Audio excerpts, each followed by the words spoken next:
U.S. President Barack Obama traveled to Saudi Arabia to pay his respects over the death of King Abdullah. The trip underscored the importance of the relationship between the two countries. Obama cut short a long-planned trip to India to visit the kingdom and meet with the new King Salman. CCTV's Nathan King has that story.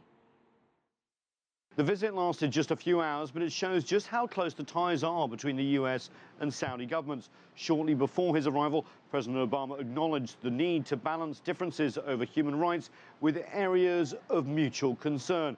King Salman is expected to continue many of the policies of the late King Abdullah that have not always been in line with the US.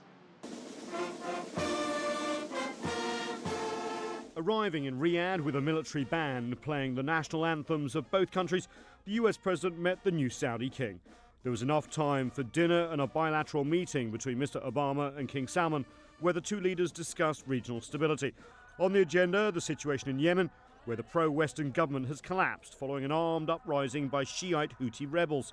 US officials are playing down links between the rebels and Iran, Saudi Arabia's regional rival. There were also talks on the counter-terrorism fight against ISIL and negotiations with Iran about its nuclear program.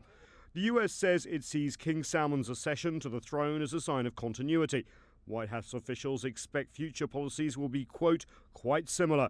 Washington and Riyadh, however, have had differences, especially over human rights, something the US president acknowledged just before the visit. What I've found effective is to apply steady, consistent pressure, even as we are getting business done that needs to get done.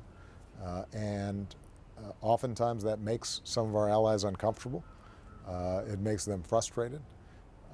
Sometimes we have to balance our need to speak to them about human rights issues with immediate concerns that we have in terms of countering terrorism or dealing with regional stability. Following the death of King Abdullah, the US and other visiting leaders to Riyadh this week are looking for signs of potential policy shifts. On oil prices, many wonder if the new king will lower production in a bid to boost prices, which have fallen by more than half in just a few months. And will the new king's call for unity in the Muslim world lead to a rapprochement between Saudi Arabia and Iran? Over the past few years, there have been sharp differences between Riyadh and Washington over support for the Arab Spring uprisings, intervention in Bahrain and Syria. But there is also a common ground.